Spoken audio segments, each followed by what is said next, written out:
सलमान अली साहब, सर जिद्दत की बात हो रही है, इंफॉर्मेशन टेक्नोलॉजी की बदौलत बड़ी जिद्दत आ रही है तमाम फील्ड्स में जिनकी हम बात कर रहे हैं। ज़रा हमें थोड़ा सा हेल्थ के हवाले से बताइएगा कि उसमें क्या जिद्दत इस वक्त आ रही है, आर्टिफिशियल इंटेलिजेंस को किस तरह से आप इस्तेमाल कर रहे हैं, क्या इम्पैक्ट इसका देख रहे हैं आप? जी बहुत बहुत शुक्रिया। बिस्मिल्लाहिर्रहमानिर्रहीम। देखें, thank you for having me here. पहली बात तो मैं थोड़ा सा बता दूं आपको कि I am the vice president of a company which is called Informetrics. और डिजिटल पे और इंफॉर्मेटिक्स और इंफॉर्मेशन टेक्नोलॉजी पे तो हम बहुत घंटों तक बात कर सकते हैं, लेकिन राइट नाउ मैं I would just like to talk about a specific product.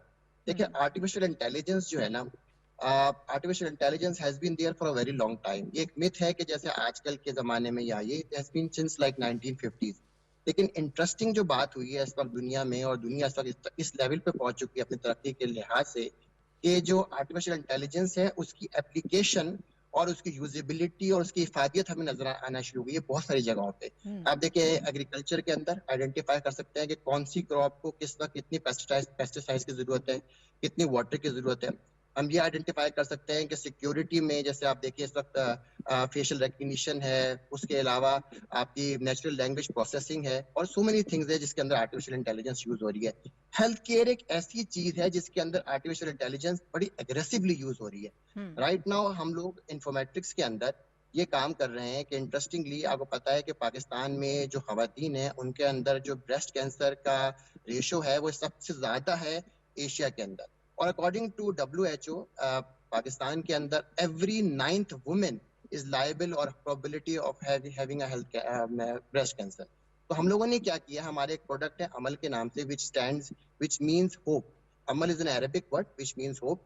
और उसके अंदर हम लोगों ने ये किया है कि हम आइडेंटिफाई कर लेते हैं थ्रू आर्टिफिशियल इंटेलिजेंस कि एक खातून है प्रिवेंटिव अंदाज में कि उनके अंदर प्रोबेबिलिटी है या हम्म। कैंसर हो सकता है या नहीं हो सकता। उसमें होता ही है कि पाकिस्तान में हम लोगों का क्या होता है, मैकेनिज्म ये है कि हम एक टिश्यू लेते हैं फ्रॉम बाय बाय बायोप्सी, और उस टिश्यू को फिर हम यूज करते हुए उसकी फिल्म बना लेते हैं।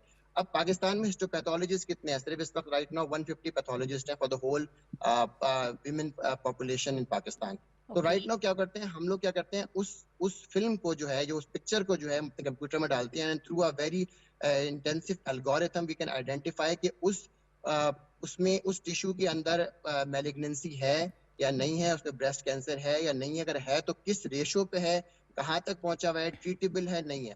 अब देखिए, पाकिस्तान के अलावा अगर दुनिया में देखें तो 90% सर्वाइवल रेट है ब्रेस्ट कैंसर का। Pakistan is the only country Asia के अंदर जहाँ 50% सर्वाइवल रेट है। हमारा ऑब्जेक्टिव ये है कि इसको एक तो हम बड़ा अफोर्डेबल बना दें पाकिस्तानी ठीक है। खवातीन के लिए, इसको प्रिवेंटिव का बना दें, और उसके अलावा 2025 तक हमारा ऑब्जेक्टिव है, आप लोग भी दुआ करें इंशाल्लाह ताला, हम अल्लाह से भी दुआ करते हैं और बिल्कुल कोशिश में लगे हुए हैं कि ये जो है हमारा भी सर्वाइवल रेट हमारी खवातीन के लिए जो है 90% तक पहुंच जाए। और ये जो है हम लोग स्टेट ऑफ द आर्ट पे काम कर रहे हैं राइट नाउ। इंशाल्लाह ताला हमारी पूरी उम्मीद है कि बहुत जल्दी हमारा प्रोडक्ट लॉन्च भी हो जाएगा, हम लोग उस पर काम कर रहे हैं और ये हमारा एल्गोरिथम बन चुका है अल्हम्दुलिल्लाह। ठीक है सर, मैं सलमान साहब की तरफ जाऊंगी। सलमान साहब, एक तो ओवरऑल मुझे बता दीजिएगा पेंडेमिक के हवाले से कि इसके दौरान जो है वो किस कदर फ़ायदा उठा पाए हैं हम, और डिजिटलाइजेशन की जब हम बात कर रहे हैं, जदीद टेक्नोलॉजी के इस्तेमाल की बात कर रहे हैं, तो इस वक्त कहाँ देखते हैं कि हम कहाँ मौजूद हैं। एजुकेशन के हवाले से बात कर रहे हैं, आप एजुकेशनिस्ट भी हैं, तो मुझे ये बताइएगा कि क्या पेंडेमिक के दिनों में कितनी हमारी लर्निंग हुई है, हम लोग पहले कहाँ थे, इस वक्त कहाँ हैं। बहुत बड़ा एक चैलेंज तो हमारे लिए था, लेकिन हमने इस चैलेंज को एक्सेप्ट तो किया, इसके साथ साथ हमने अपॉर्चुनिटीज़ भी जो हैं वो भी तलाश कर ली, इसके अंदर जो इम्कानात थे उनसे भी हमने फ़ायदा उठाने की कोशिश की है। जी, I think it's a very good question.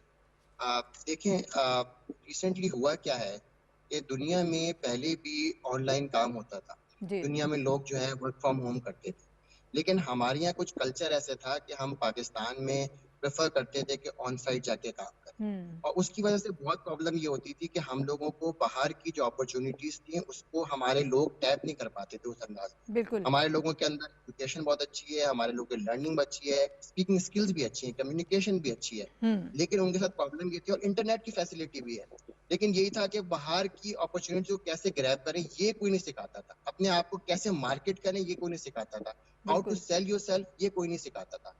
तो पेंडेमिक की वजह सबसे बड़ी जो एडवांटेज हुई है हमारे यूथ के अंदर, हमारे IT सेक्टर के अंदर, हमारे लोगों के अंदर, वो ये है कि उन्होंने एक्चुअली देख लिया कि world has become a global village. और वो अपने आप को प्रॉपरली आइडेंटिफाई कर सकते हैं, उनको आइडेंटिफाई करते हैं कि हमारे पास क्या सलाहियतें हैं और हम लोग कैसे सेल कर सकते हैं। और एक तरह से बाहर के लोगों ने भी बहुत ज्यादा हमारे यहाँ इन्फ्लक्स किया है, देखा है और उन्हें आइडेंटिफाई किया, बहुत सारे लोग जो है ऑनलाइन काम कर रहे हैं और ये एक तरह से फोर्सफुल हुआ है। देखिए ना, पहले तो लोग थे कि भाई घर से काम करना है मुश्किल है, ऑफिस जाए काम करेंगे, एक उसमें कम्यूट का भी टाइम था, सब कुछ था। अब ये आइडेंटिफाई कर लिया है कि यार ये तो बड़ा अच्छा काम है, घर से बैठ के भी काम कर सकते हैं, एंड देन इस तरह से आपकी अपॉर्चुनिटीज, आपके लिए जो स्फेयर है वो बहुत बड़ा हो गया। The whole global, the whole world is at your palm और आप काम कर रहे हैं पाकिस्तान में। दूसरी बात यह है कि टेक्नोलॉजी वाइज अगर आप देखें ना, जो मैं बात करूंगा कि पाकिस्तान के अंदर टेक्नोलॉजी में हम लोग कहीं भी पीछे नहीं है। आप जो भी इस वक्त राइट नाउ लेटेस्ट टेक्नोलॉजी हमारा यूथ उसको सीख चुका है, तो हमारे साथ ये भी है। जो प्रॉब्लम हमारे साथ एक आती है वो ये आती है कि हम लोगों ने अपना डाटा को जो है ना स्टोर नहीं किया, तो ठीक है। हम लोग उस डाटा को कैश नहीं कर पाते हैं। जैसे हेल्थ के हवाले से बात करें, उमर ने भी डाटा एनालिटिक्स की बात की है। अगर हम सिर्फ यही आइडेंटिफाई कर लेना कि पाकिस्तान में इस वक्त कितने लोगों को क्या प्रॉब्लम हो, अगर हम ब्रेस्ट कैंसर के हवाले से खवातीन के बारे में मालूम करें, हमने बहुत ढूंढा पाकिस्तान में, आइडेंटिफाई करने की कोशिश करी कि हमें कोई डाटा मिल जाए, हमारे पास डाटा नहीं। अब अगर अजम्पशन ये कर लेते हैं हमारी प्रोडक्ट अल्लाह ताला चला देता है और हम इसको यूज कर लेते हैं पाकिस्तानी गवर्नमेंट की फायदा से, पाकिस्तान के लोगों के लिए, हम आइडेंटिफाई कर पाएंगे कि किस शहर में किस जगह पे क्या रीजन है कि ब्रेस्ट कैंसर बढ़ रहा है, लोगों ठीक है। की ईटिंग हैबिट्स क्या है, लोगों की लाइफस्टाइल क्या है। तो ये सिर्फ एक एक हेल्थ की बात नहीं हो रही, जहां पे जैसे उमर भी कह रहे थे कि आपको आइडेंटिफाई कर लेंगे कि कहाँ पे क्या चीज की जरूरत है। तो data analytics is a very important field जिसके ऊपर अभी तक हमने तवज्जो नहीं दी, और हमारे पास बहुत सारा डाटा मौजूद है। It's a hugely populated country, तो we can use that data बहुत ज्यादा। और पेंडेमिक में ये